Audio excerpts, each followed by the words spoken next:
When Jungkook finally opens up about his mental health live on Jimmy Fallon's show, it sets off a storm no one saw coming. "I haven't slept properly in 3 years."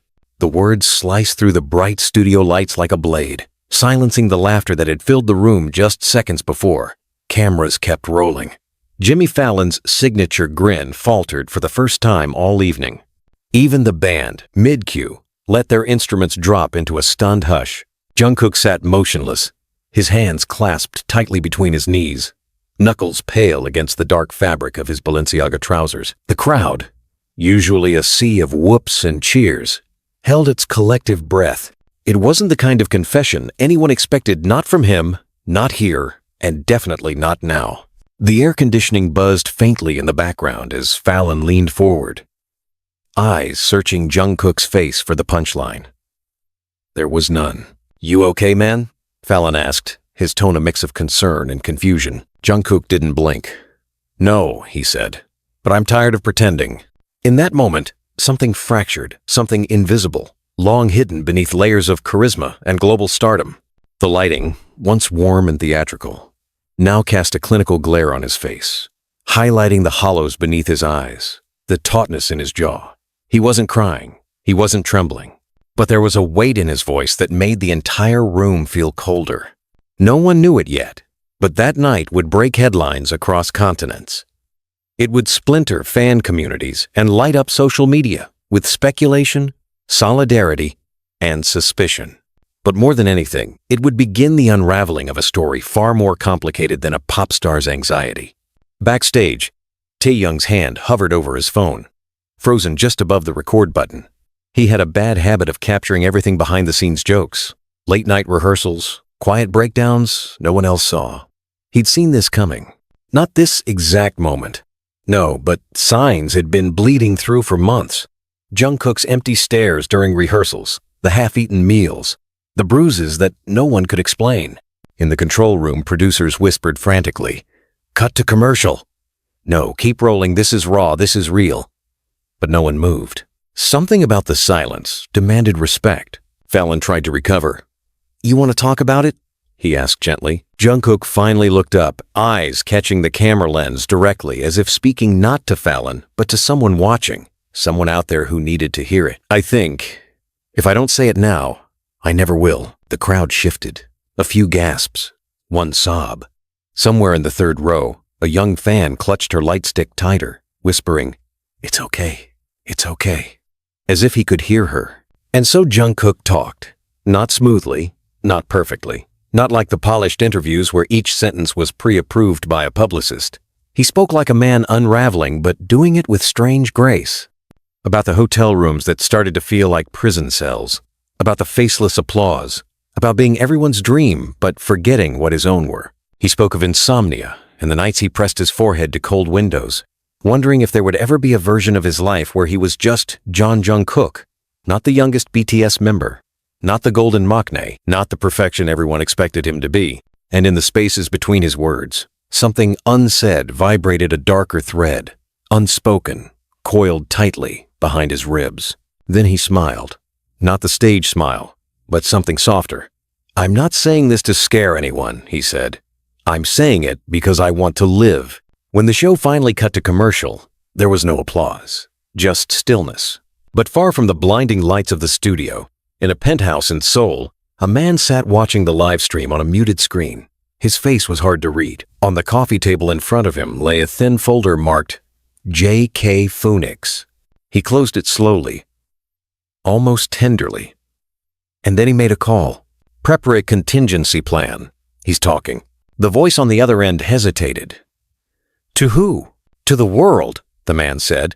"But he doesn't know who's really listening." "You were supposed to say, 'Thank you,' not declare emotional bankruptcy on national television." The words cracked like a whip across the dressing room.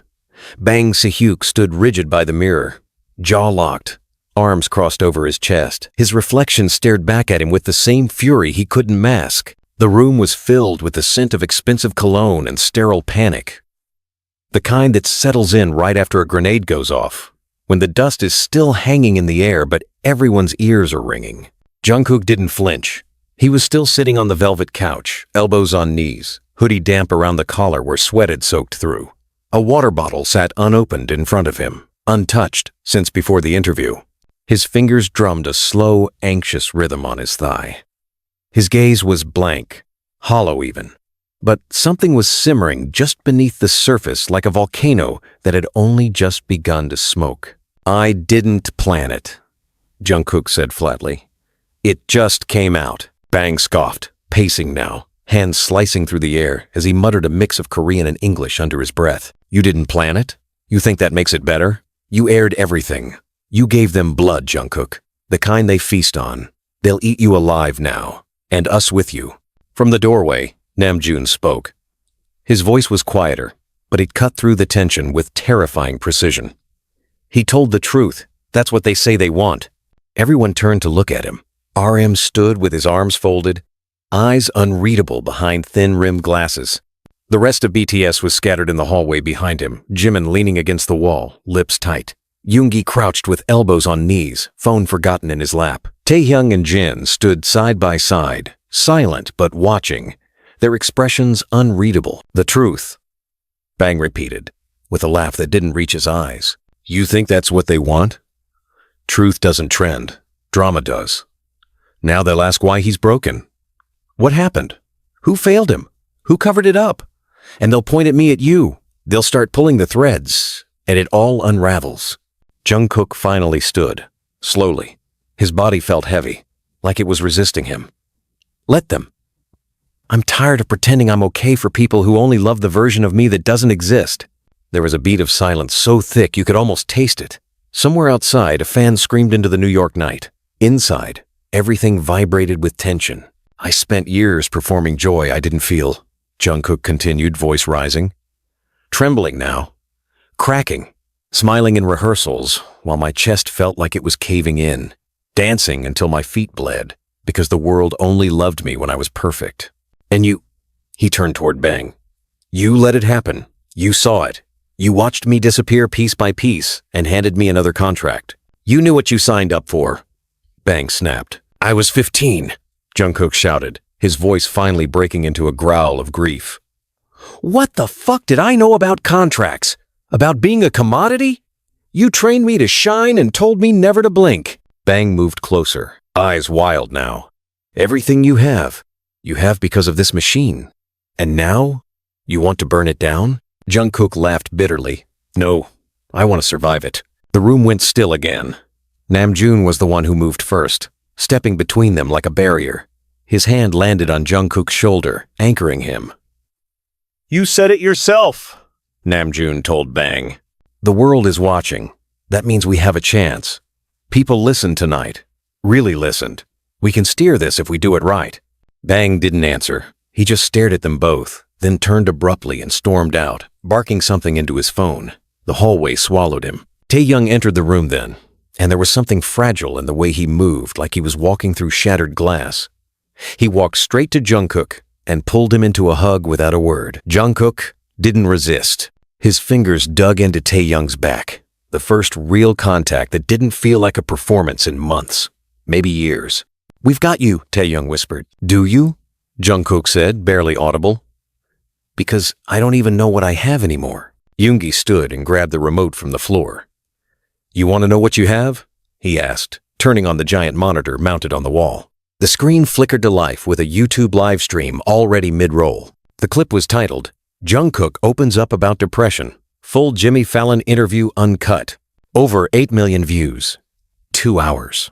The chat was exploding, some praising, some speculating, some accusing. But amid the chaos, one comment was pinned. "I needed this. If Jungkook can say it, maybe I can too." Jungkook stared at the screen, and something inside him shifted. He didn't smile. He didn't cry.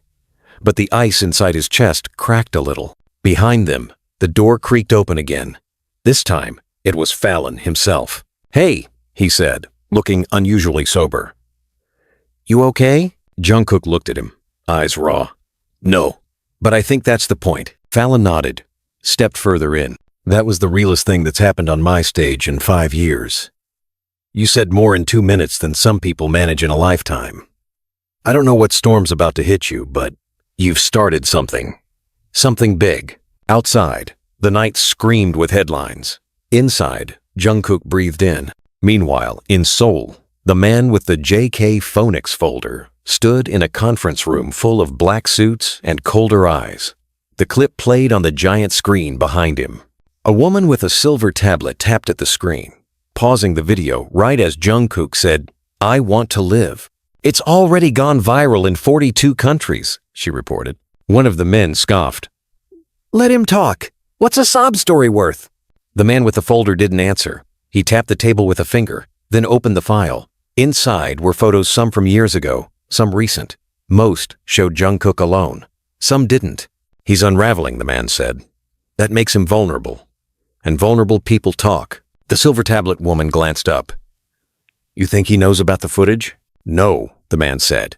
"But if he ever remembers, we're all done." He slid one photo forward. It was grainy, taken in the dim glow of a hallway security camera. Jungkook was in it. So was someone else, someone with a face half-turned, barely visible, but recognizable. Another man in the room leaned forward. "We contain him?" The man with the folder smiled faintly. "No. We let him burn. But on our terms." Back in New York, Jungkook sat alone on the hotel balcony, watching the lights of the city stretch endlessly outward. He could hear the noise below, screams, chants, distant car horns. His phone buzzed again. A message from an unknown number. "You said too much. You don't know what you've started." He stared at it for a moment, heart thudding. Then another message came through. "Do you remember that night in Busan?" His breath caught. His mind reached backward, but it was like groping through fog. There was a night, something he'd buried, something he wasn't supposed to remember. He had been 17. There had been rain, a car, a scream, and a promise. He turned the phone off. The city roared below. But the real storm had just begun, and it wasn't coming from outside. It was rising from within. The silence in Jungkook's suite was brutal. It wasn't the peaceful kind, but the kind that hummed with the echo of things unsaid, too many memories, too many ghosts. Outside, New York pulsed with neon and rain. But he didn't look out the window anymore. He just stared at his phone. The screen was dark. The messages were still there, burned into his retinas, into the folds of his memory like bruises that wouldn't heal. "Do you remember that night in Busan?" He tried to, but all he saw were flashes. A wet street, headlights, the red glow of something bleeding through fogged glass. A voice. Was it his? Was it someone else's? No matter how hard he dug, it kept slipping away. Behind him, the door clicked open. Namjoon stepped in quietly, holding 2 coffees and a folder under his arm. His presence was a steadying force, like gravity, like something Jungkook hadn't realized he'd been needing to anchor him. "Couldn't sleep?" Namjoon asked softly. Jungkook shook his head, fingers rubbing the bridge of his nose. "Thought so," Namjoon said, handing him one of the coffees. "We need to talk." Jungkook's eyes flicked to the folder. "Is that damage control?" Namjoon sat down beside him, laying the folder on the coffee table like it was a loaded weapon. "No, this is a storm map." The silence cracked. "Media's eating it up," Namjoon continued. "You're trending in over 60 countries. We've got fans organizing mental health support groups in your name. But we've also got press digging into every piece of your life. Old hospital visits, rumors about your mother, even the car crash in Busan. That made Jungkook freeze. "I don't remember a car crash," he said. Namjoon nodded. "I know. That's the part that scares me." Jungkook looked away, out the window this time. His reflection stared back at him, faint and flickering. "Why would I forget something like that?" Namjoon hesitated. "Because maybe someone made sure you did." That landed like a slap. Before Jungkook could speak, the hotel phone rang loud, shrill, too real. He jumped. Namjoon picked it up. "Yeah?" he said, his voice tightening. "What do you mean he's here?" Jungkook looked up. Namjoon hung up slowly. "Your brother's downstairs." "I don't have a brother," Jungkook said immediately, his heart hammering. Namjoon's face didn't change. "You do now." The elevator ride felt like descending into a trap. Every floor they passed seemed heavier, the numbers on the display dragging like weights across Jungkook's chest. By the time they hit the lobby, his skin was clammy.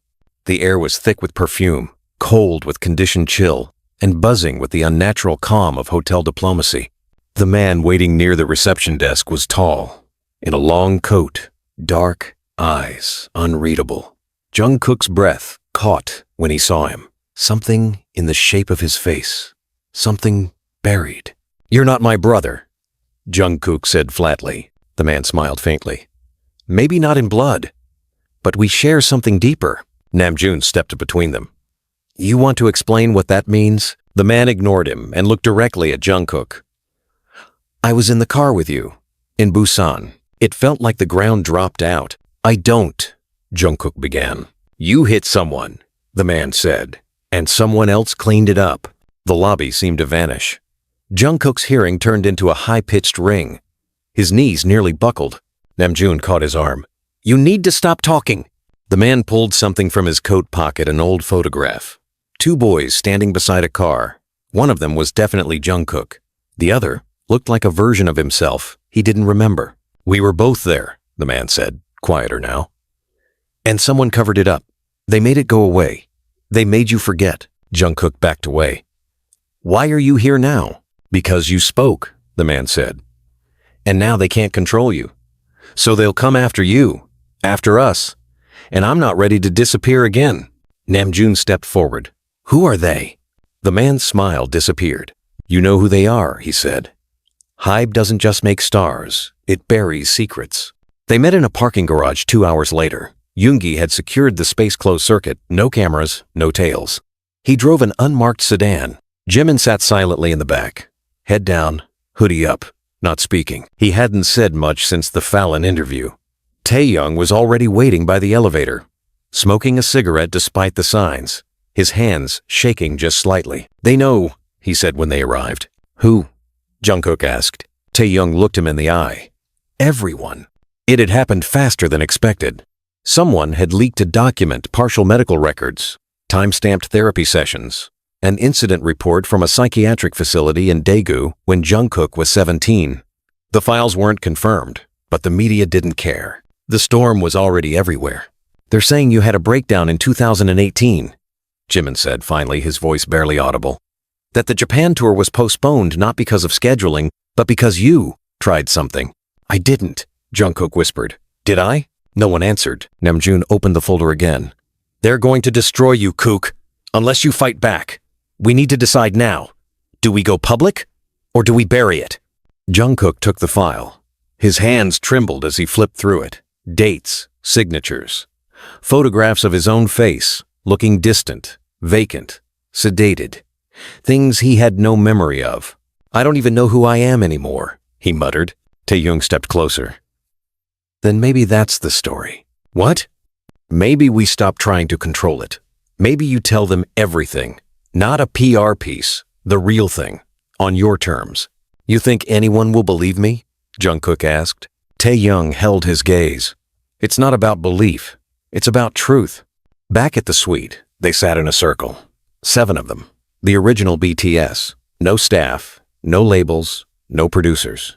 "I'm scared," Jungkook admitted. "We all are," Jin said. "But maybe it's time." "Time for what?" Jungkook asked. Yoongi spoke last, voice low but clear. "Time to take our story back." Outside, the city never stopped moving. But inside that room, something began to settle. A decision, a crack of light in a long hallway. Jungkook picked up his phone. He opened Instagram, opened the camera. No filters, no team approvals.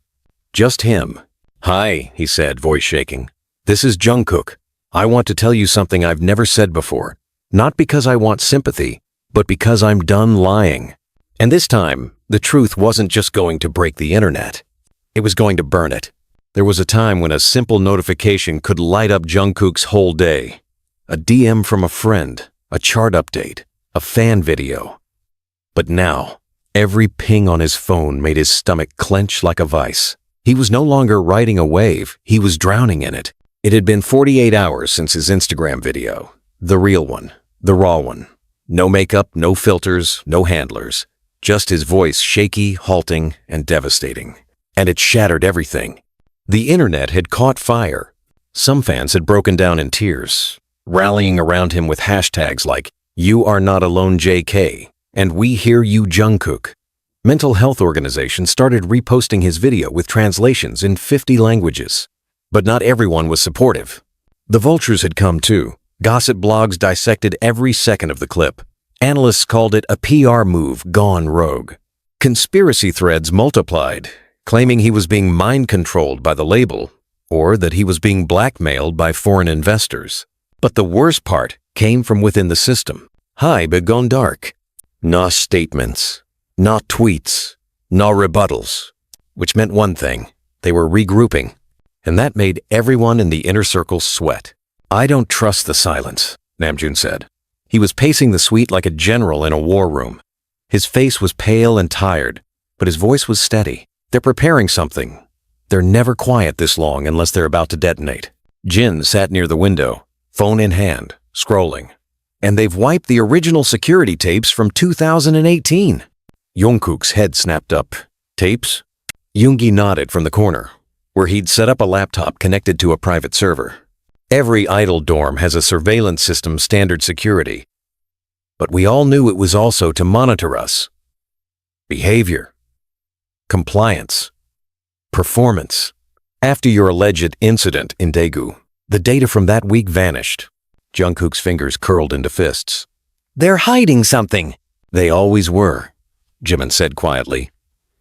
"We just never questioned it." Taehyung was uncharacteristically silent. He stood against the wall, arms folded, watching the rest of them with an unreadable expression. "What if I told you," he finally said, "that I've seen the tapes?" Every head turned. "Taehyung," Namjoon said cautiously. "What are you talking about?" Taehyung didn't blink. "When we were prepping for the 2020 World Tour, I was in the Hybe archives looking for old footage. Unmarked files, no metadata. I clicked one. It was dated March 2018.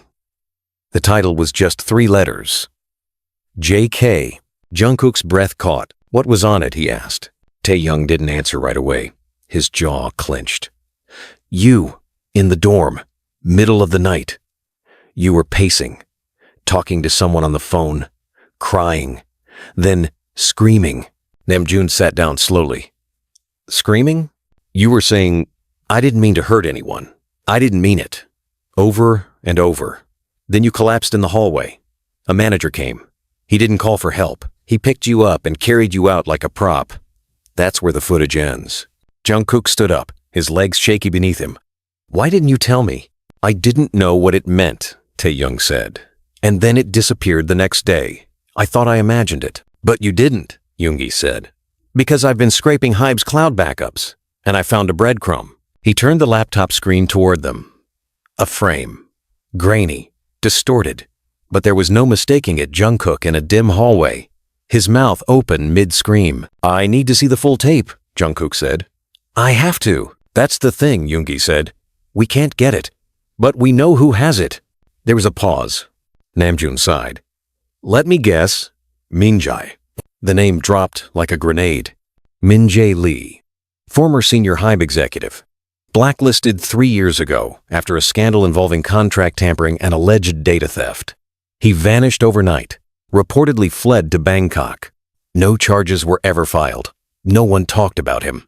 But everyone remembered the chill that entered the company when his name came up. "He has everything," Yoongi confirmed. "Hard drive backups, Project Phoenix logs, and the tapes." "What the fuck is Project Phoenix?" Jungkook demanded. Silence. Namjoon ran a hand down his face. "It was a psychological operations protocol. Experimental. Launched after your Daegu breakdown. The idea was to build an invulnerable image for you. Media control, emotional suppression training, neural conditioning. You were the test case." Jungkook felt like the air had been ripped out of his lungs.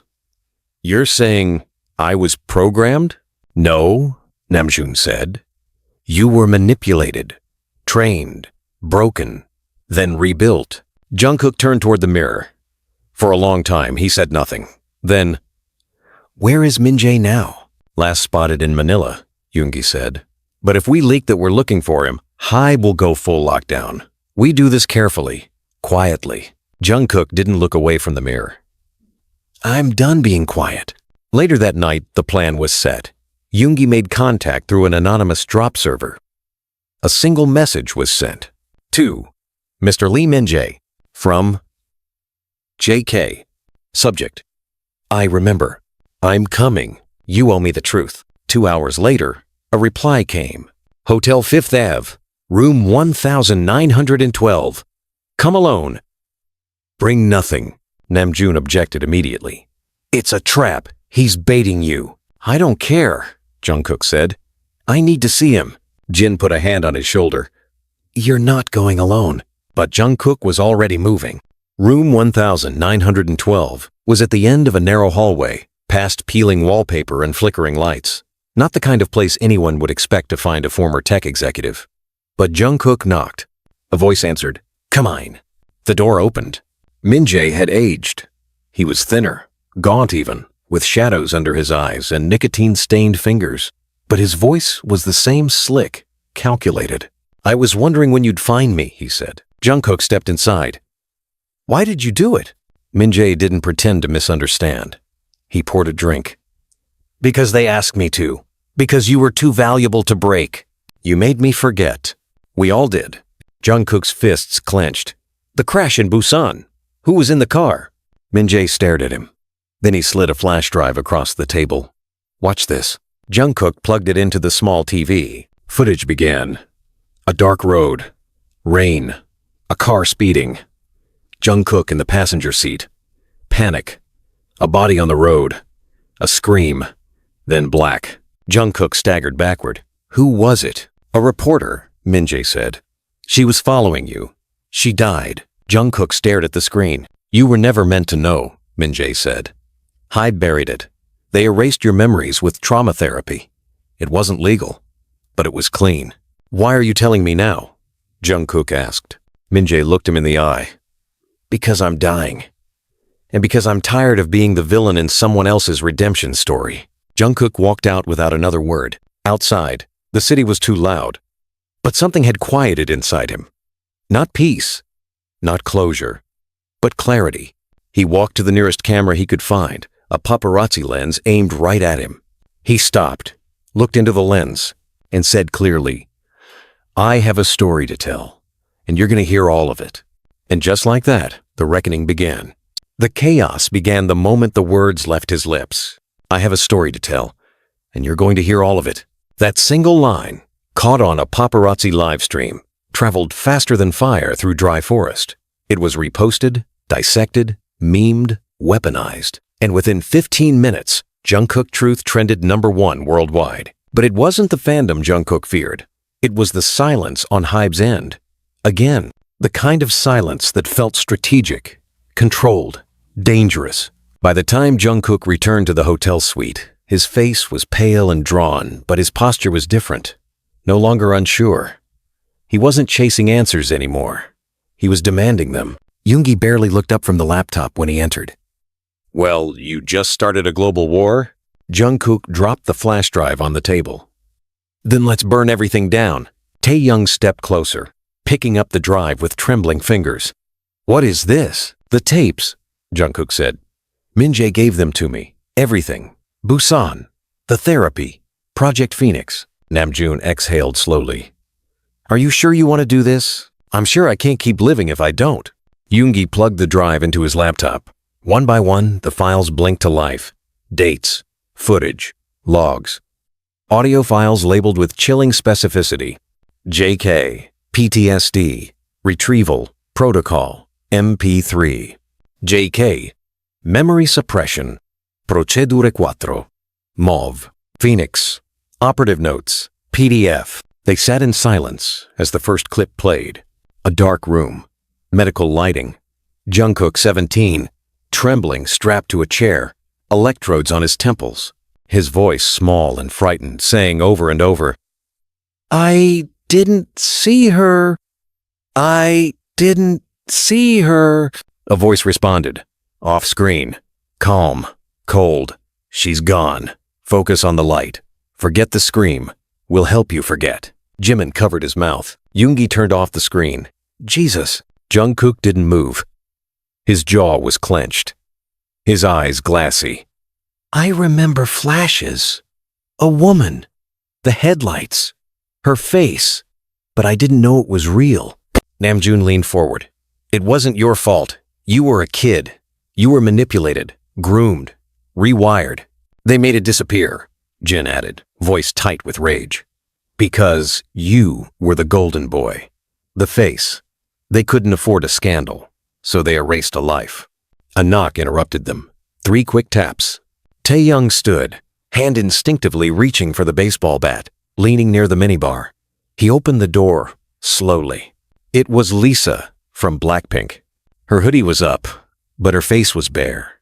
Raw. Angry. I need to talk to Jungkook. The room froze. Jungkook stood. What are you doing here? She stepped inside, ignoring everyone.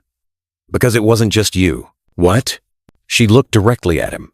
Project Phoenix wasn't exclusive to Hybe. A beat of silence. Yoongi narrowed his eyes.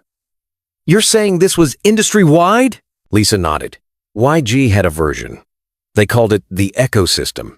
Same goal, emotional control, psychological optimization, media manipulation. We weren't just idols. We were products fine-tuned for profitability. Namjoon spoke slowly. Are you telling us you were part of something like this too? I was part of something worse, Lisa said.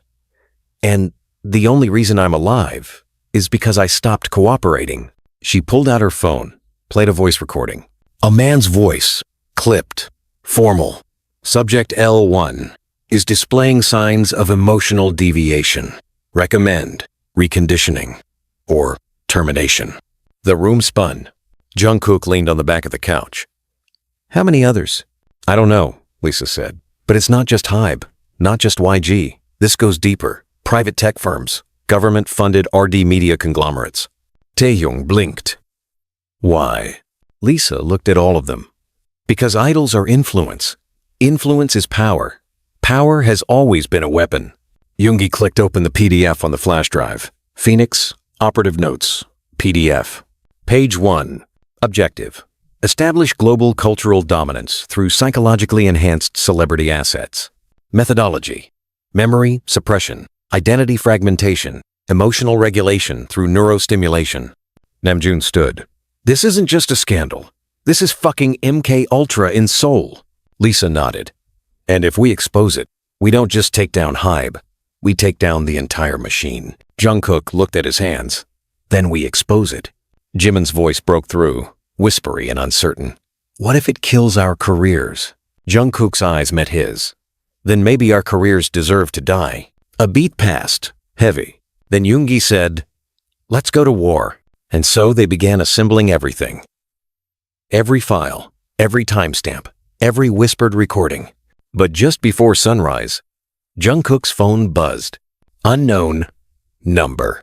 If you drop the tapes, someone else dies. Think carefully. Busan was just the beginning. Jungkook showed the message to no one. Not yet. Because he recognized the number. It belonged to his former therapist. The one who vanished in 2019. The one who supposedly died in a car crash. And suddenly, Jungkook realized something terrifying. He may not be the only survivor of Phoenix. He might not even be the first. And someone out there still knows how to make people forget. The knock came at 3:11 a.m. A soft, deliberate knock, 3 times. Slow, calculated. Not the kind of knock that asked for entry. The kind that warned of presence. Jungkook was already awake. He hadn't slept in days. His head throbbed, his eyes burned, and his hands wouldn't stop shaking. The therapist's number, the one from the text message, was still burned into his phone. He'd triple-checked it, verified it against the old Hybe contact logs. It was real. That number should not exist. That man was supposed to be dead. But someone was keeping the past alive. And now, someone was outside the door. Yoongi was first to move. He slid off the couch soundlessly, grabbed the knife from the kitchen island, and nodded once to Namjoon, who pulled open the hallway camera feed. 3 men, no faces visible, black jackets, no insignia, no visible weapons. Jimin's voice broke through, dry and raspy. We're being watched. Jungkook stood frozen near the window. The night was cold and alive with headlights beyond the thick glass, but it was the silence in the suite that felt suffocating. A familiar silence, one he'd known too well during his training, during the conditioning back when they told him stillness was strength and noise was vulnerability. One of the men outside knocked again. This time, Jungkook moved first. He opened the door without warning. The hallway was empty. Not a person in sight. Only an envelope resting on the floor, cream-colored and sealed with an old Hybe wax insignia that hadn't been used since before BTS's debut. He picked it up with careful fingers. Inside was a single folded sheet of paper, typed, minimal. You are invited. Location: the Shadow Room. Time: 4:44 a.m. Instructions: come alone. No devices. No cameras. No memory aids. If you're ready to remember, step into the dark. Yoongi read the note twice, then snatched the envelope from Jungkook's hand and lit it with a lighter from his jacket. Jungkook didn't flinch, just stared into the small, controlled fire like it was a memory flickering. They're testing you, Yoongi said. They want to see if you'll obey. Or if I'll remember, Jungkook murmured. Lisa was already putting on her boots. I'm going with you. No, Jungkook said. If they see you, they'll shut it down. You can't go alone, Namjoon said, but Jungkook looked up slowly, and the emptiness in his eyes silenced them all. I've already been alone. This is just the part where I find out how deep the hole goes. At exactly 4:44 a.m., Jungkook entered the black car idling outside the service entrance. No license plates, no words from the driver, no music. Just a long, slow ride through the sleeping veins of the city. When they stopped, it wasn't at a building. It was beneath one. An old maintenance tunnel beneath a Hybe satellite office that had supposedly closed in 2021. The moment Jungkook stepped out of the car, the air changed. It was cold, metallic, like blood and old circuits, like fear wrapped in steel. He descended the steps alone. The hallway was pitch black until motion sensors clicked on overhead lights one at a time, buzzing softly as they blinked to life. Then he saw the door. Heavy, bolted, familiar. The Shadow Room. He touched the handle. It was warm, alive. He pushed and walked into the part of himself he had never been allowed to remember. The room wasn't empty. It was filled with mirrors. Not just walls, but mirrors in every direction. Some warped, some cracked, some polished, so perfectly they caught his reflection in infinite duplication. And in each reflection, something was different. One Jungkook looked younger, wide-eyed and scared. Another older, hollowed out. One had blood on his cheek. Another was smiling, but not kindly. Not his smile. Something else. Something cold. The air was thick with scent cedar, antiseptic, metal. He felt dizzy. His knees buckled. Then a voice. Welcome back, Subject 13. He turned. A woman stood across the room. Sharp suit, red nails, new name tag, new emotion. You were never supposed to come back, she said. What is this place? He asked. This is where we built you. Her voice echoed strangely. No reverb, just duplication. Like the mirrors were repeating her words. Jungkook stepped forward. Why am I remembering now? She studied him. Because you're unstable. The Fallon incident triggered a regression loop. When you broke script, the walls cracked. You erased my memories, he whispered. No, she said. We organized them. I killed someone, Jungkook said, voice rising. I want the truth. I want all of it. You didn't kill her, the woman said. But you saw who did. The mirrors shifted. Reflections changed. Now the faces weren't just him. They were them. Managers, executives. One very familiar. Bang Si-hyuk, holding a phone, standing beside the car, talking fast, not checking the woman's pulse, ordering the cleanup. No, Jungkook gasped. She was threatening to leak early Project Phoenix files. She followed you to Busan, hoping to confront you. You panicked, but you didn't hit her. He did. The woman raised a remote and clicked a button. A video projected across the mirrors. Jungkook in the passenger seat, Bang in the driver's seat, rain, tires, a scream. And then, impact. Bang never stopped. He just drove faster. Jungkook collapsed to his knees. He said I had a breakdown, Jungkook whispered. He said I hallucinated. He said I made it up. He needed you to believe that, she said. Because the moment you knew what he did, you became a liability. Why didn't you just kill me? He asked. Because you were valuable, she said. You were compliant. Until now. He stood. What happens now? He asked. She smiled faintly. Now you choose. The truth or survival. He didn't answer. He turned, walked back toward the door. Her voice followed him. If you walk out, they'll come for you. He didn't look back. I know, he said. Let them. He stepped back into the tunnel. The air felt colder now, more real. And then he heard it. A shot. A scream. Metal scraping. He turned around just in time to see the door of the shadow room slam shut and Lisa, her face bleeding, collapse in his arms. She had followed him, ignored his orders, trailed the car on foot, found her way in. Don't trust anyone, she gasped. They're not done. They're not. Blood trickled from her mouth. Yoongi's voice burst through Jungkook's earpiece. Someone had hacked the hotel comms. They're raiding the suite. Get out now. Jungkook looked up, and for the first time, he realized this wasn't about memory. It was about war. And he wasn't the only soldier anymore. He was the spark. And HYBE, the system behind the facade, was about to face fire. The night Jungkook carried Lisa's bloodied body out of the shadow room was the night the world cracked open. Not just for him, but for everyone who'd ever believed the line between fame and freedom was real. He was barefoot when he reached the alley behind the tunnel, shoes soaked with blood, shirt torn down the side. He didn't remember grabbing Lisa's wrist, didn't remember dragging her through the steam-rising sewer exit, but there she was, limp but breathing, barely. Lights flickered overhead. His vision was a blur, his ears were ringing, but somehow he kept moving. When the extraction car pulled up Yoongi behind the wheel, Namjoon in the back seat, with a bag full of burner phones and loaded hard drives, they didn't ask questions. They just opened the door. She's hit, Jungkook gasped. Yoongi nodded once. Get in. Jungkook slid into the back seat, cradling Lisa's head in his lap. Her skin was ice. Namjoon opened a vial of saline and started flushing the wound. Shoulder. Through and through. No exit damage. We can stop the bleeding. But she needs a hospital. No hospitals, Jungkook said. They'll finish what they started. Yoongi's eyes flashed through the mirror. Then we take her to Mina. Namjoon paused. You're sure? She owes me, Yoongi muttered. And she hates HYBE more than anyone. They drove 37 blocks in silence. Jungkook didn't speak. He just kept whispering Lisa's name like an incantation, like if he said it enough, she'd open her eyes again. Somewhere in the dark, sirens wailed. Too far to help, too close to trust.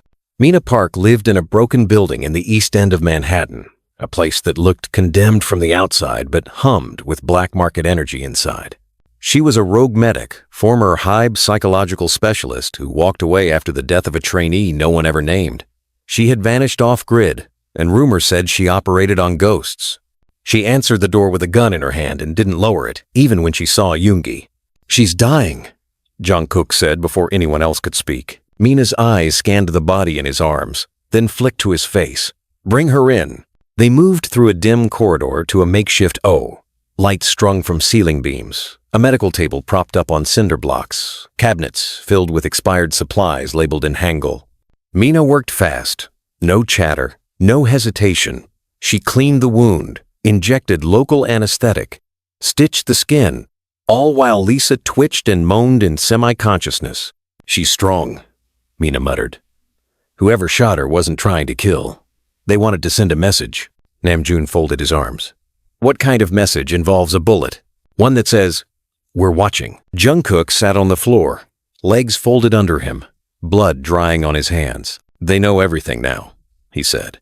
They know I found the shadow room, that I saw the video, that I'm remembering. Mina stepped away from Lisa, pulling off her gloves. Then you don't have much time.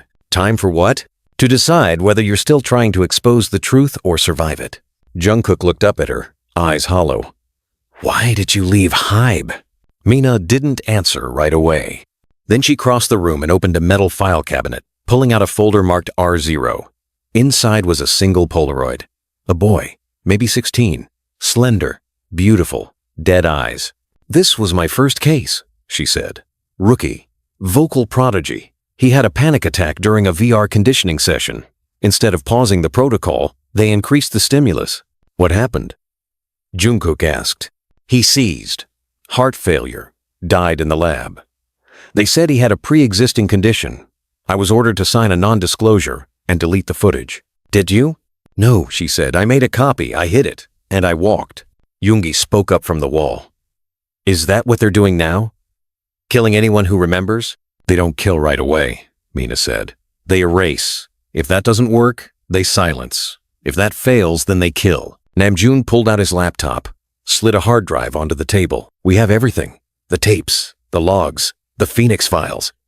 We just don't know how to release it without being shut down before it spreads. Mina looked at Jungkook. Then you release it the same way you began this.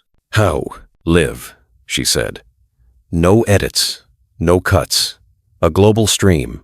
Not from your account, from theirs. Jungkook's heart skipped. You mean Habe's main server? Mina nodded. It's impossible, Yoongi said. Encrypted. Redundant backups. 24-hour firewall teams. No, Mina said. It's not impossible, but it's suicidal. Namjoon was already typing. We'll need a node inside the network. We'll need access from someone high level. Jungkook stood. Then I know who we need. Bang Si-hyuk. The architect. The fixer. The man behind the wheel the night someone died and the one who rebuilt Jungkook in her shadow. Jungkook pulled out his phone. There were 3 numbers that had never changed. Bang's was one of them. He called. The line rang twice. Then, I wondered when you'd call me. You tried to bury me, Jungkook said. I tried to protect you. You used me. Broke me.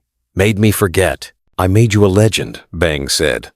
And legends don't need the truth. They need narrative. Jungkook's voice dropped. I'm ending the narrative. You're going to give me access. Bang laughed softly. You think you can take down everything we built? You think truth matters in a world addicted to illusion? I think people are listening now. And I'm not the only one who remembers. A pause. Then, meet me. Alone. 1 hour. The old studio in Gangnam. Why? Because if you're going to destroy me, I want to see the fire in your eyes. The line went dead. Yoongi cursed under his breath. It's a trap, Namjoon nodded. But it's one we have to walk into. I'll go, Jungkook said. You stay with Lisa. Keep the drive safe. Yoongi grabbed his wrist. Don't do this alone. I already did, Jungkook said. Now I finish it. An hour later, he stood inside the ruined dance studio where BTS once trained during their rookie days. The mirrors were cracked. The floorboards warped. The smell of sweat and youth still lingered like a ghost. Bang was waiting. He looked tired. Not broken, but weathered. Like a man who'd carried a heavy secret and was finally willing to set it down. You don't look like a threat, he said. I don't need to, Jungkook replied. I'm not the weapon anymore. The truth is, Bang sighed, sitting on the edge of the piano. You were never supposed to be more than a vessel. You were pain turned to perfection. Do you know how many lives were shaped around your silence? I'm not silent anymore. Good, Bang said. Then I'll tell you something I never told anyone. Jungkook waited. I loved you like a son, Bang said. That's why I chose you. That's why I buried it. I'm not your son. No, Bang said softly. But you were mine to protect. And I failed. Jungkook stepped forward. Then help me make it right. Bang looked up. And for the first time, his eyes were wet. He reached into his coat, pulled out a black security key. This is root access, he said, to the broadcast room, to the mainframe. You'll have 15 minutes before the system reboots. Why are you giving this to me? Because I'm tired, Bang said. And because maybe you deserve to be the one to end it. Jungkook took the key. He didn't say thank you. He didn't look back. 24 hours later, the world changed. At exactly 9:00 p.m. Seoul time, every HYBE platform went dark then lit up with a single live stream. Jungkook's face. No stylists. No music. No managers. Just truth. This is not a comeback. This is a confession. I was programmed. I was controlled. And I'm not the only one. And then he played the tapes. For everyone. For the whole world. The world didn't explode.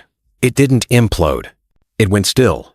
After the live stream ended, after Jungkook had sat in front of a million streaming screens and bled out everything he had, the internet froze. Not in chaos. Not in celebration. In pure, deafening stillness. Not a single official HYBE account responded. No rebuttal, no denials. Not even damage control. Major outlets across Seoul, New York, London, and Tokyo re-uploaded the stream within minutes. Jungkook's speech was translated into 28 languages in real time by fans. Pirated versions appeared on platforms Hybe didn't control. Government servers were pinged with encrypted tips. Journalists began circling the footage like sharks smelling blood. But no one, not even the loudest conspiracy theorists or celebrity gossip leeches, knew what to say. Because it wasn't a scandal. It was a system failure. And Jungkook had become the whistleblower.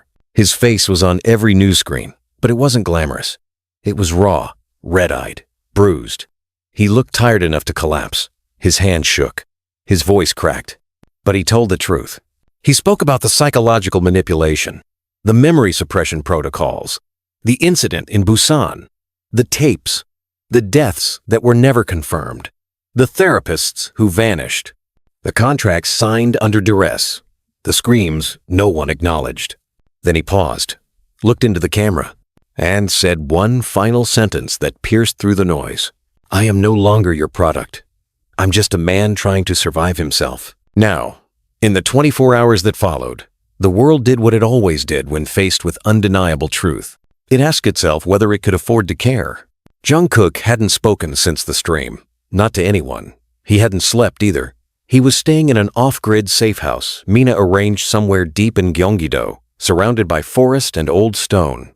The kind of place no GPS could track unless you'd been there before. He sat on the wooden floor, knees drawn up, hoodie pulled over his head, eyes fixed on the wall as if waiting for it to move, waiting for someone to storm in and finish what they'd started years ago. Namjoon found him like that. Still breathing? He asked gently. Jungkook nodded, almost imperceptibly. Namjoon sat down beside him, placing a phone on the floor between them. Do you want to know what they're saying? No. Namjoon gave a soft, tired chuckle.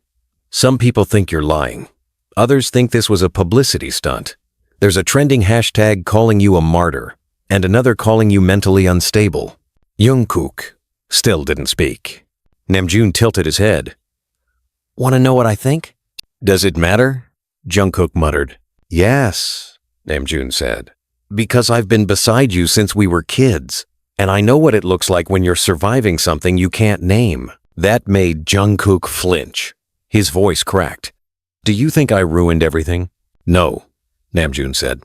I think you finally started everything. A long silence settled between them. Jungkook's chest moved slowly, each breath like a negotiation. Then he said, Lisa almost died. Namjoon nodded. She's awake. Mina says the bullet missed anything vital. She shouldn't have been there. She chose to be. Because she knew what you were carrying. Jungkook looked at him finally. I don't know how to be normal now. I don't know how to live outside the lie. You don't have to be normal, Namjoon said. You just have to be real. Jungkook closed his eyes. I don't even know what that means. Namjoon placed something beside him. A flash drive. Not the tapes. Not the classified documents. Something different. She left you this, Namjoon said. Lisa. She recorded it before she passed out. Jungkook took the drive, hesitated, then plugged it into the old laptop. The video loaded. Static. Then Lisa's face, half lit in shadow, voice raw. If you're seeing this, then you made it. Or you didn't. Either way, the truth got out. I don't know how much time I have, but I want to say something. She paused. I was part of it too. The ecosystem. Different label. Same prison. We were all trained to smile through our own unraveling, conditioned to see the stage as sanctuary and silence as betrayal. But you did what none of us could. You spoke. She looked down. You broke the contract of silence, and maybe now the rest of us can follow. The video cut off. Jungkook stared at the screen for a long time, then stood. Namjoon watched him quietly. I need to see the others, Jungkook said. They've been trying to see you. Where? Namjoon smiled faintly. Where it all began? The old dorm wasn't part of any official tour. Fans knew the address, but few ever came anymore. The building was now owned by a shell company, and its last tenant had left 2 years ago. But somehow, the door still creaked the same way it used to. The kitchen still smelled faintly of ramyeon and body spray. The floorboards still groaned like they remembered the weight of 7 boys dancing through exhaustion. Jin was already inside, sitting on the old couch, arms folded, face unreadable. Yoongi sat beside him, sipping something dark. Jimin leaned against the wall, head down. Taehyung sat on the floor, legs stretched out back to the wall. They looked up when Jungkook walked in. No one spoke at first. Then Taehyung said, "You look like shit." Jungkook let out a breathy laugh. "Thanks." Jimin moved first, crossed the room, wrapped his arms around him and didn't let go. "You did it," Jimin whispered. "No," Jungkook said. "We did." Jin stood, walking over slowly. "You know what happens now, don't you?" "I don't think anyone knows," Jungkook admitted. Yoongi looked up. "Hybe hasn't issued a single statement." "Not one. That means they're waiting to see where this lands." "Or who falls first," Jin added. Namjoon stepped inside last, closing the door behind him. "I spoke with a reporter," he said. "One we trust. She wants to publish everything, with evidence, interviews, names." Jungkook's voice was calm. "Then we give it to her. But this won't just take down Hybe," Jin warned. "This will shake the whole industry. YG, SM, JYP, the entire system." "Good," Jungkook said. "Let it shake." Yoongi set his drink down. "So what now? We hide? We wait for lawsuits? Arrests?" "No," Namjoon said. "We go public. We stand together. Not behind a label, not as idols, as survivors." Taehyung looked up. "You want a press conference?"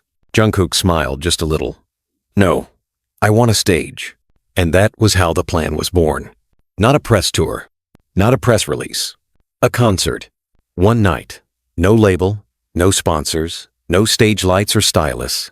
Just music, memory, and truth. It would be called The Unveiling. Jungkook looked around the room. "I'm not scared anymore," he said. "I lost myself trying to be who they wanted. I found myself by finally breaking." And for the first time in weeks, maybe months, he smiled. A real smile. No script. No trauma behind the teeth. Just peace. Even if it was temporary. Even if the silence that followed would one day return. Because now, the world knew. Now, they all knew. And you can't bury a truth that's already burning. The invitation wasn't printed. It wasn't posted on official accounts. No banners, no promotions. Just a single image, a black screen with white text. The unveiling. One night. No label. No filter. No silence. It spread like lightning, not through algorithms, but through whispers. Fan forums, encrypted Telegram groups, discords buried behind digital keys. It was never meant to be a global phenomenon, but by dawn, it was. 72 hours before the event, Jungkook stood on the bare concrete of an abandoned amphitheater outside Seoul, once a venue for forgotten indie festivals, now reclaimed by weeds and dust. There were no stage lights, no security fences, no press booths, just concrete, rust, and sky. "I don't want this to feel like a show," Jungkook said, eyes scanning the crumbling seating tiers. "You mean no choreo?" Jimin asked, eyebrows raised. Jungkook shook his head. "No staging, no camera blocking, no makeup rooms, no curtain calls, just us." Jin crossed his arms. "You realize how insane this sounds, right?" "I do," Jungkook said. "And I want it to stay that way." Taehyung looked up from his sketchpad, where he'd been doodling potential stage layouts on a napkin. "Then let it look unfinished." "What do you mean?" "Make it raw, industrial. Let the venue speak too. Let it be broken." Namjoon stepped onto the concrete slab where the stage would be. "People don't need perfection right now. They need something human." Yoongi looked up from his phone. "They're coming." "Who?" Jungkook asked. "Everyone," Yoongi replied. "Army, press, survivors, idols, government watchdogs. This isn't just a concert anymore. This is a tribunal." The next 3 days moved like a fever. Volunteers from across South Korea arrived, uncoordinated but unstoppable. Some brought extension cords. Others dragged speakers from old rehearsal rooms. Artists painted murals. Former staffers, some exiled by Hybe, some still under NDA, risked everything to help build a space not for worship, but for witness. There were no rehearsals, no warm-ups, only conversations. Tense, tearful, electric conversations held in circles, huddled in the grass, spoken with hoarse voices and shaky hands. Jungkook watched them come. watched the ones with old lanyards still dangling from their necks, watched girls with blue hair and cameras hang protest banners beside posters of his younger self, watched his truth become everyone's truth. Then came the night. No gates, no ticket scanners. People just arrived. By the thousands. They filled the rows. They stood in the aisles. They climbed broken scaffolding. No one screamed. No one sang. They waited. And then, without warning, the lights, what few there were, dimmed. Jungkook stepped onto the concrete. He wore no makeup, no mic clipped to his collar, just a black hoodie, boots scuffed from the old studio floor, and the weight of memory in every breath. Behind him, the rest of BTS followed, each in silence, each in defiance. There was no opening song. Jungkook took the mic stand and spoke. "When I was 15, he began. I signed a contract I didn't understand. I thought I was signing up to make music, to find family, to become someone. But I didn't know I was also signing away my voice, my body, my mind." A murmur rippled through the crowd, but no one interrupted. They told me it was normal to forget things, that every idol goes through emotional realignment, that waking up in a room you don't remember falling asleep in is part of being busy. That therapy is monitored, and interviews are rehearsed for our safety. He paused. They told me I had a breakdown in 2018, that I hallucinated a death that didn't happen, that my guilt was misplaced. They said, "Take this pill, go on stage, and smile." So I did. He looked out at the crowd, thousands of eyes, some crying, some stunned. I was awake, but I wasn't living. I was existing inside someone else's script. He stepped back, handed the mic to Namjoon. Namjoon's voice was low, but steady. Some of us knew. Some of us didn't. Some of us tried to help. Others were too scared. But what matters now is this. We are done being afraid. He turned to Jin. Jin stepped forward. We watched trainees vanish. We watched friends become shadows. We watched you cheer for us while we screamed into hotel walls. Yoongi took the mic next. I watched the footage, he said. The real footage. From Project Phoenix. It wasn't just Jungkook. It was all of us. Micro-traumas layered into choreography. Emotional triggers built into set lists. Every comeback, every breakdown, every silence, they engineered it. Taehyung didn't speak into the mic. He just played a note on a single keyboard. A soft, hollow sound that echoed through the amphitheater. Then he whispered, "This is the sound of something breaking." Jimin stood beside him and said nothing, but tears slid down his cheeks, and that silence said more than words could. Jungkook took the mic one last time. We aren't asking for pity. We aren't here to shame fans or blame you for loving us. You loved what we gave you, but what we gave you was built from our pain. He looked down, and for a second, the whole amphitheater held its breath. Tonight, we reclaim our story, not to destroy K-pop, but to rebuild it. Then came the song, not a BTS track, not a ballad or a fan favorite, just a simple haunting melody that Jungkook had written months ago, in a therapy session he hadn't told anyone about. A song with no chorus, no rhyme, just verses, each one a confession, each one a wound. The crowd sang with him, not perfectly, not in sync, but together. And that mattered more than perfection ever could. After the song, a ripple started in the back, then a voice. "I was a trainee," someone shouted. "They took my name and gave me a number. Thank you for saying this." Another voice. "I was a stylist. I saw what they did. I didn't know how to stop it." Then another, and another, until the entire amphitheater became a storm of stories. Confessions. Resistance.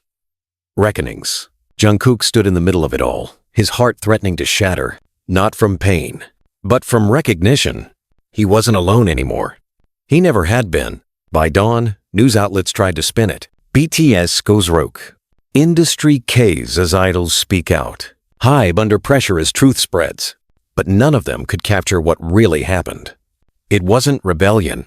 It was resurrection. Jungkook sat on the stage long after the crowd dispersed. He looked at the sun rising over the cracked seats. He felt the weight in his chest lighten, not gone, but shifting. Yoongi sat beside him, handing him a bottle of water. "You did it." Jungkook shook his head. "No," he said. "We did." A long silence stretched between them. Then Yoongi asked, So what's next? Jungkook looked at the sun and whispered, "Now, we heal." The morning after the unveiling, Seoul didn't wake up. It lurched. Across city blocks, television screens flickered with stammered headlines, radio programs cut mid-song for sudden news flashes, and newspapers published a rare common headline, one single word, spanning across every broadsheet in South Korea: unmasked. The footage of the concert had gone viral in ways no digital marketing campaign could have predicted. Live streams were mirrored onto VPNs in North Korea. CNN did a breaking segment comparing the event to whistleblower trials. The BBC called it an artistic insurrection. In Jakarta, thousands gathered in silence outside a former SM building, with signs that read, "Don't forget us." In Argentina, fan clubs held candlelight vigils for former idols who had vanished from the industry under undisclosed circumstances. The global K-pop machine, once invincible, had fractured, and at the center of it, Jungkook was missing.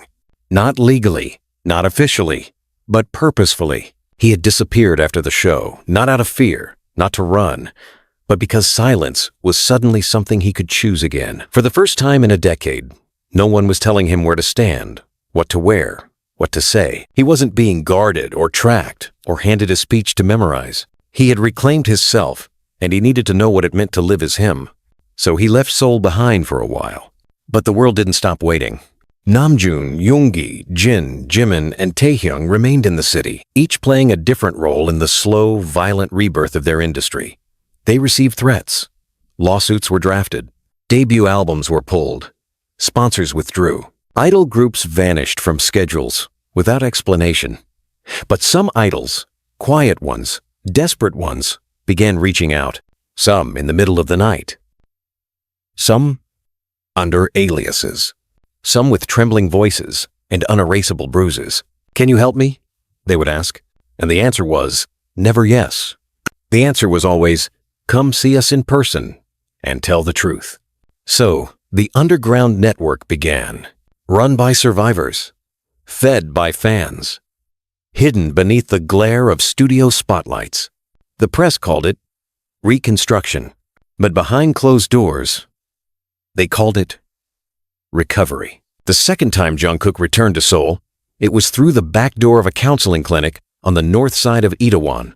No press, no fans, just him and Taehyung, who waited by the entrance with a hoodie over his head and arms crossed tightly over his chest. "You look like shit," Taehyung said by way of greeting. "You said that last time. You still look like shit." They hugged in the dark, no words between them, just a shared ache. Inside, the room was simple, plain walls, water bottles, tissues on every surface, no cameras, no mirrors, only people, and they were already waiting. 6 of them, former idols, all of whom had vanished from the public eye under fabricated scandals, medical hiatus, creative differences, contract dissolution. One of them had been rumored dead. Another had become a ghost on Twitter, tweeting cryptic things like, "Nothing is real unless it hurts." Jungkook took a seat across from them. "I'm not here to fix anything," he said carefully. "I'm here because I was you, and because I still am." One of the idols, a girl in her early 20s with the scar of an IV puncture visible on her arm, leaned forward. "They gave me 3 pills before every showcase," she whispered. "Told me it was for my nerves. I didn't sleep for 3 months. When I collapsed on stage, they blamed anemia." Another older with graying eyes and trembling hands added, "They told me to get surgery, not cosmetic vocal. They said my real voice was too raw, too ugly. They gave me a list of acceptable tones, like I was a product catalog." A third choked up, wiping their eyes. "I tried to die, twice. They kept me alive because I had fans, not because I was a person." Jungkook didn't cry. He didn't because, if he did, he feared he wouldn't stop. Instead, he asked the question that had haunted him since Fallon. "What do we build now?" They didn't answer immediately, but later, someone quiet, barely above a whisper, said, "Something where being broken isn't a disqualification for being loved." Those words stayed with him, clung to the ribs. So he began writing, not songs, but frameworks. He met with lawyers, therapists, former entertainment judges. He flew to Switzerland in secret to meet with the Human Rights Committee. He sat on panels without showing his face, Just his voice, distorted through a filter. He wanted change that didn't need applause. He wanted infrastructure. Meanwhile, the rest of the world was adjusting. Hybe remained eerily silent. But other companies cracked. YG released a heavily redacted statement denying any knowledge of Phoenix or ecosystems. SM issued a press conference claiming their training programs had been within ethical boundaries, but declined further comment. JYP tried to pivot, launching a wellness initiative called Healing the Star. No one believed it. Fans, too, began turning inward. They stopped asking for comebacks. They started asking for consent. Questions filled Twitter. Does your idol really want to be here? When they said they were taking a break, did anyone ask if they were safe? What if the smile you love is masking a cry they can't afford to say out loud? It wasn't all support. Some fans turned cruel. They called Jungkook selfish, a traitor, an attention seeker, a liar. They said he destroyed everything they loved. Some mailed threats. Some sent death wishes. Others tried to dig up his family's history, desperate to reframe him as a villain. A few said he romanticized trauma, but Jungkook had made peace with rejection. He had not spoken to be worshipped. He had spoken to be free. And freedom always comes at a cost. By the third month of reconstruction, something unimaginable happened. Hybe's CEO Bang Si-hyuk resigned. No statement, no press conference, just a single image on the Hybe homepage. A black square with 4 words. I'm sorry, I knew. The next day, the Seoul District Court received 63 affidavits from former employees, staffers, and idols from the Phoenix years.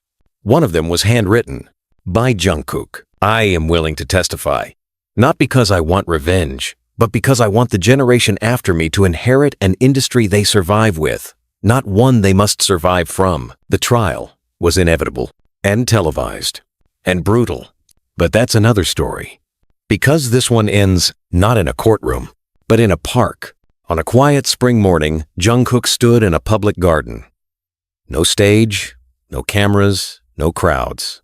Just him and his own heartbeat. Lisa stood beside him, arm in a sling but eyes clear. Mina waited under a cherry blossom tree, speaking softly to a group of new trainees.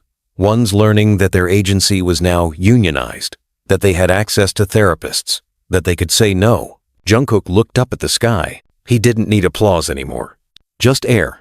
Just space. Just the right to breathe without permission. And finally he could. It began on a Tuesday.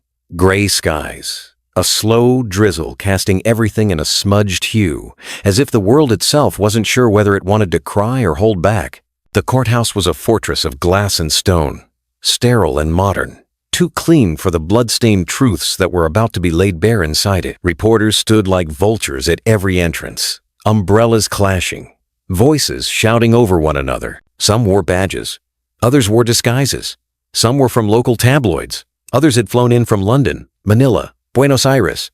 Microphones pointed like weapons, cameras clicked like loaded triggers. But no one saw Jungkook when he arrived. He didn't come in through the front. He entered through the side. Escorted not by lawyers or bodyguards, but by 2 people who understood better than any professional, Yoongi and Mina. Mina had become more than a medic now. She was a quiet firestorm, a technical advisor to the prosecution, a whistleblower by necessity, not ego. Her words were scalpel sharp and deadly precise. She didn't need to scream to be heard. She carried decades of silence and the quiet anger of someone who had kept the receipts. Yoongi was dressed in black from head to toe, sunglasses, a black wool coat with no logos, no signature. The press didn't need to see his face. His presence alone was already a headline. Jungkook, though, wore no disguise. Just a simple gray sweater, black pants, and a thin bandage on his left wrist, a reminder of the night he broke down again, 2 weeks before the trial began, in a room alone, after days of testimonies, flashbacks, threats. He hadn't wanted to be the one to take the stand. He hadn't wanted to relive it, but the truth had a longer breath than fear, and it was time. Inside courtroom 14B, it felt like a performance only this time.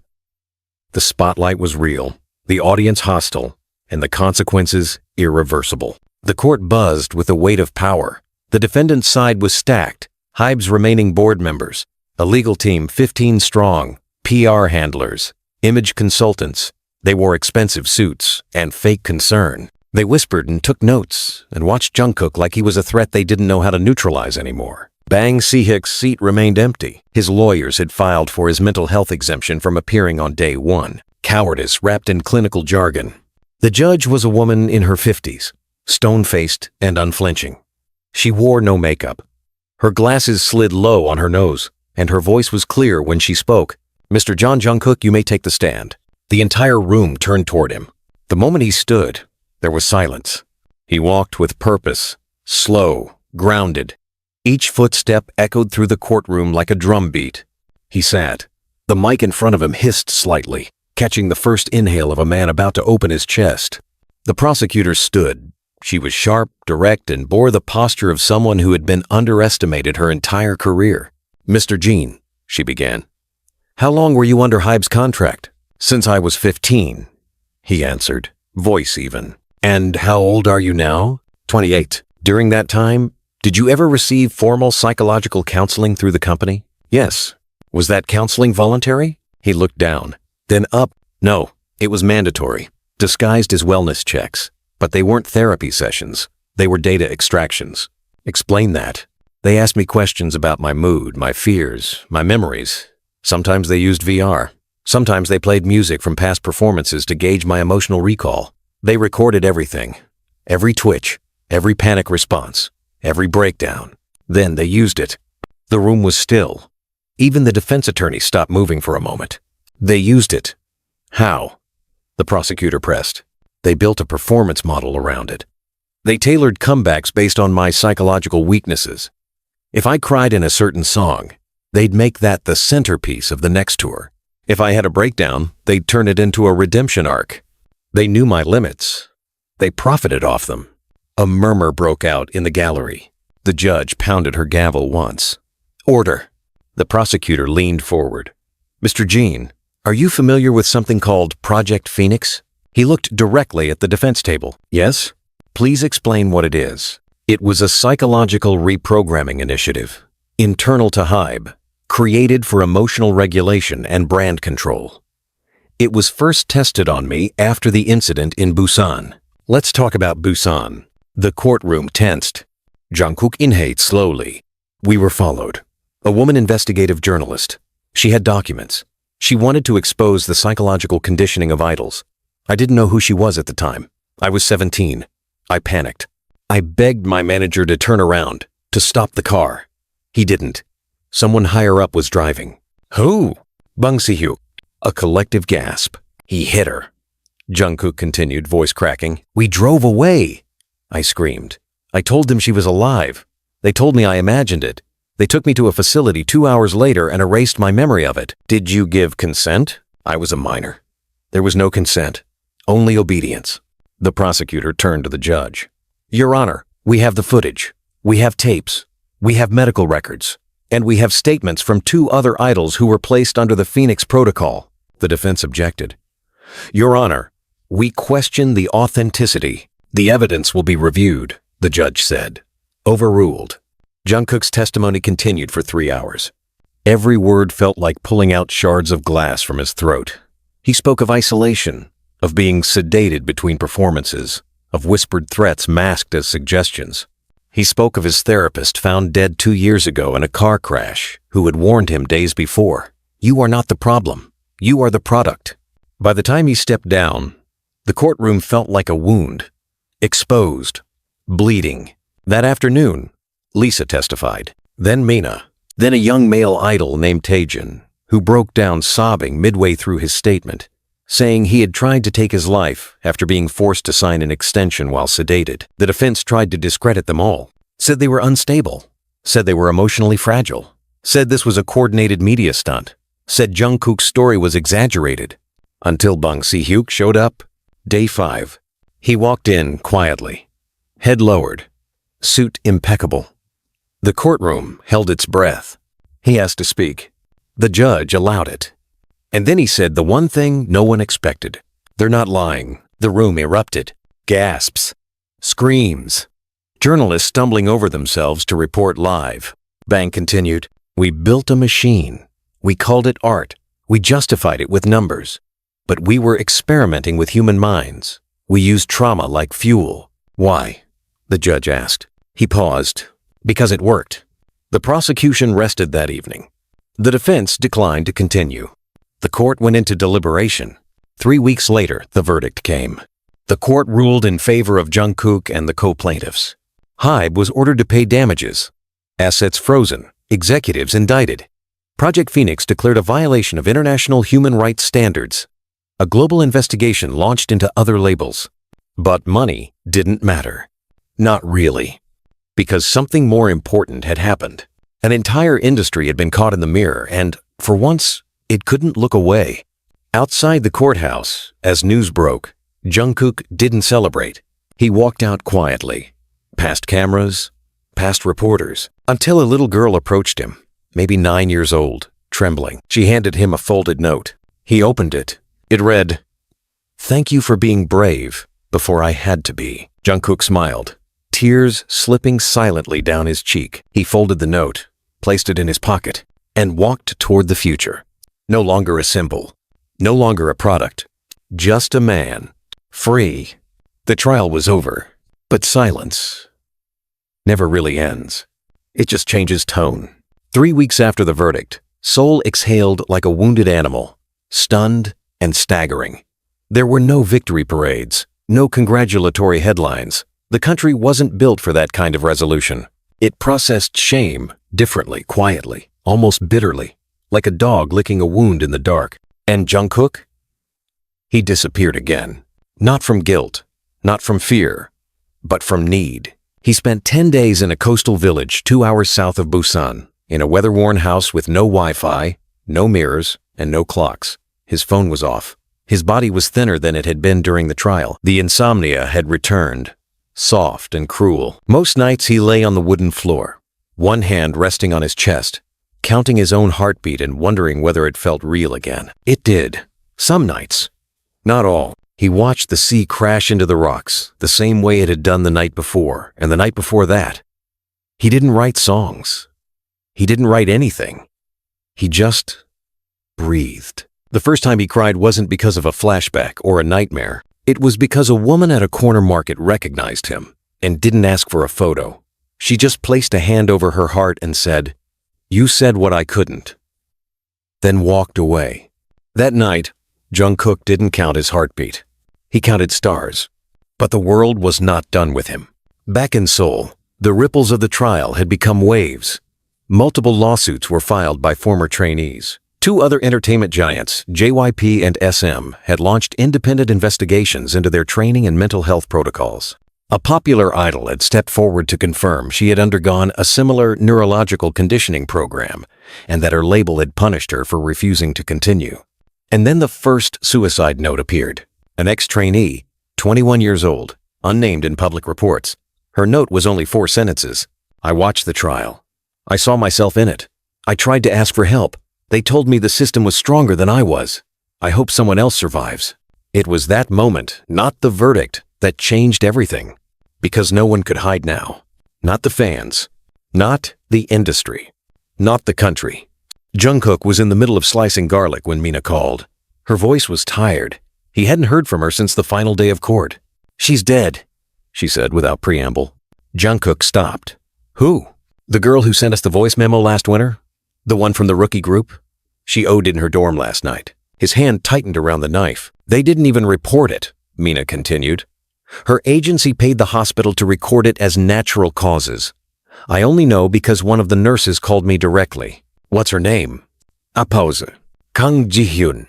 Jungkook's legs folded under him. He sat on the kitchen floor, the smell of raw garlic wafting up around him like a memory of something he no longer had an appetite for. "I should have done more," he said quietly. "You did what no one else would," Mina said. "Not fast enough. Fast enough doesn't exist in systems like this." Jungkook rested his head against the cabinet. "What do we do now?" There was no hesitation in her voice. "We finish what you started." A week later, Jungkook returned to Seoul.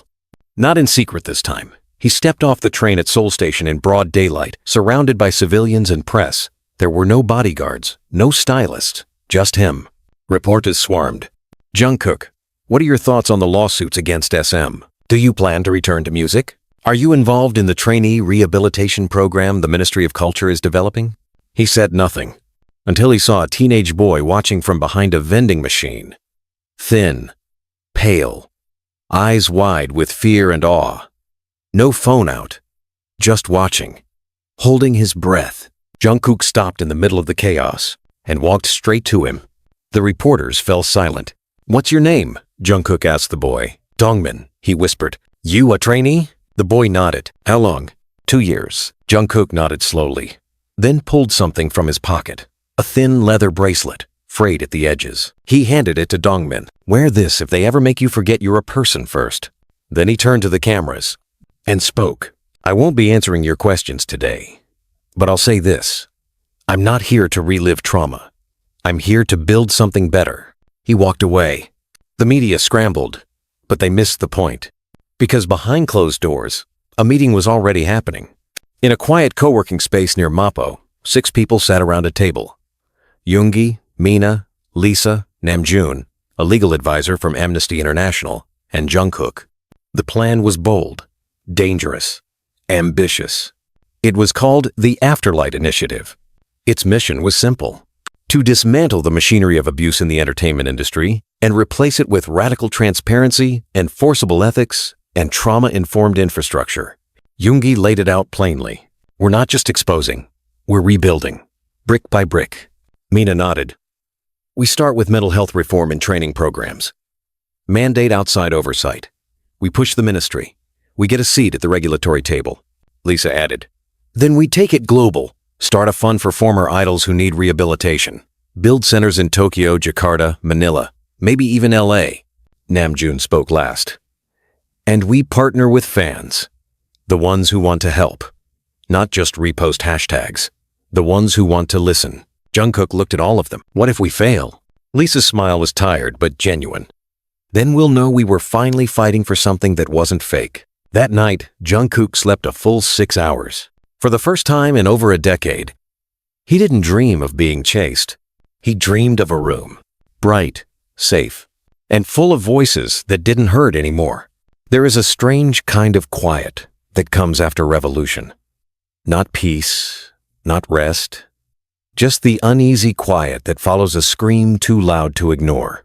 It's the silence of people watching the dust settle, waiting to see what rises from the rubble and whether the voices they heard in the storm will survive the stillness. Jungkook stood at the edge of a stage that hadn't been built yet. He was barefoot on an empty concrete slab overlooking the Han River. This wasn't a concert venue. Not yet. It was a worksite, halfway into construction, scaffolding like bones stretching toward the Seoul skyline. There were blueprints pinned to a corkboard nearby, the words "Afterlight Summit" printed in bold at the top. It was a risk, an invitation, a line drawn in dirt, not marble. An event not for celebration, but for confrontation. A convergence of people who had been used, broken, silenced, and rewritten by the machine they once called home. And it was Jungkook's idea. "I want it to be open," he had said just 2 weeks before, during a late-night meeting with the core Afterlight team. "No velvet rope, no gates. I don't care if idols show up or just fans, or if someone still working in the system risks everything to come. I want everyone to feel like they're allowed to speak." Lisa, ever the realist, had leaned back with arms folded, cigarette dangling from her fingers. "You realize you're making yourself a target again, right? Hype's been quiet. Too quiet. You pull something like this off, they won't stay that way." "I'm not afraid of silence anymore," Jungkook had said. "What scares me is the silence of others, the ones who still think they're alone." And now, here he was, at the edge of a stage that hadn't been built yet. He could already see the ghosts of what would come. Microphones that would tremble in shaking hands, fists clenched around truth, cries shouted into the open air with no fear of being cut off mid-sentence. He didn't want performances. He wanted testimonies. Namjoon joined him on the slab. No fanfare, just a cup of black coffee and a deep sigh. "Building things is harder than tearing them down," he said. "I know." "Do you?" Jungkook didn't answer. "You've become something bigger than just yourself," Namjoon said after a long pause. "That's dangerous. For you. For all of us." "I never wanted that," Jungkook replied. But maybe that's the point. They kept trying to turn me into something I wasn't. Now the world's doing the same thing. And I get it. I get why people need symbols. But what I want, what I need, is for them to stop worshiping me and start fighting with me. Namjoon looked out over the river. There's a rumor going around. Another one? This one's different. They say there's a list. A blacklist.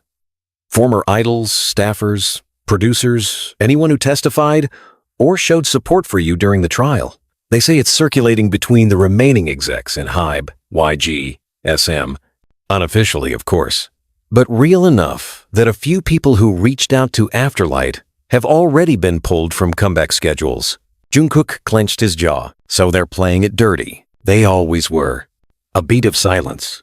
Then Namjoon added, "You're at the top of that list." Jungkook smiled grimly. Good. He turned from the stage, walked toward the makeshift planning tent, where Lisa, Yoongi, and a woman named Sohee, an ex-trainee turned trauma counselor, were laying out a lineup for the summit. Not performers, speakers, voices, survivors. Sohee was young, 23. Small frame, but eyes that had seen too much. Her hands always shook a little when she talked, but her words never did. She had been in a girl group that disbanded mid-promotion. They'd blamed creative differences. She'd spent 3 months in an unlicensed psychiatric facility after refusing a 4th rhinoplasty.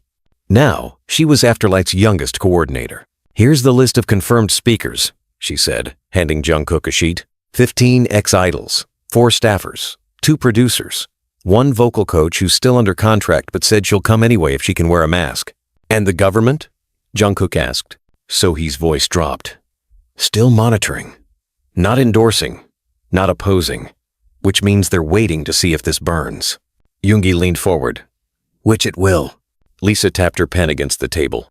"We should have a safety plan. There's a rumor someone's planning to crash the summit. Not just disrupt it, sabotage it." "Who?" Jungkook asked. Lisa hesitated, then dropped the name like a guillotine. Jeon. Jungkook, wenn still. Jeon had been his first dance trainer. Ruthless, respected, untouchable. He'd been fired quietly after a scandal, one no one ever confirmed, but rumors said he'd been behind the conditioning rooms. The soundproof chambers where they'd test idle stress responses under heat, light, isolation. He had vanished for years. Now he was back. "They say he's been hired by a new firm," Lisa said. "A startup, quiet, funded by foreign money. A new idol factory, one that learned from Phoenix and Echo and figured out how to do it better." Jungkook felt nausea stir in his stomach. "No," he said. "We're not letting it happen again." Later that night, in a safe house near the Han River, Jungkook met with Jimin. It had been weeks since they'd spoken properly. Not because of anger, but because Jimin had pulled away. The trial had torn open old wounds in him too, ones he hadn't wanted to look at. But now he was here, sitting beside Jungkook on the floor of a narrow kitchen, knees touching. "I watched the summit plans," Jimin said softly. "It's beautiful. I hope it's enough." Jimin looked down at his hands. "I've been seeing a therapist. One I chose." Jungkook's heart surged. "Yeah?" Jimin nodded. "I'm learning how to exist without being told who to be." Jungkook reached out, touched his shoulder gently. "That's all I ever wanted for us." There were tears, quiet ones. No sobs, no collapse. Just a quiet, seismic shift in a friendship too scarred to die. The day of the summit arrived. There were no explosions, no attacks, no sabotage. But tension filled the air like static. The event was live-streamed, open access, no security gates. People brought their own chairs. Some sat in the grass, others stood in silence. Tens of thousands showed up in person. Millions watched online. And when Jungkook walked onto the stage, the world went quiet.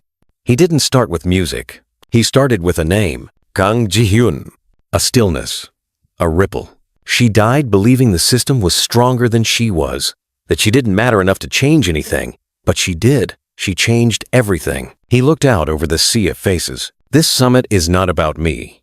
It's not about redemption or revenge. It's about remembrance, about rebuilding something sacred from something shattered. One by one, people spoke. Tears, laughter, Confession. Release.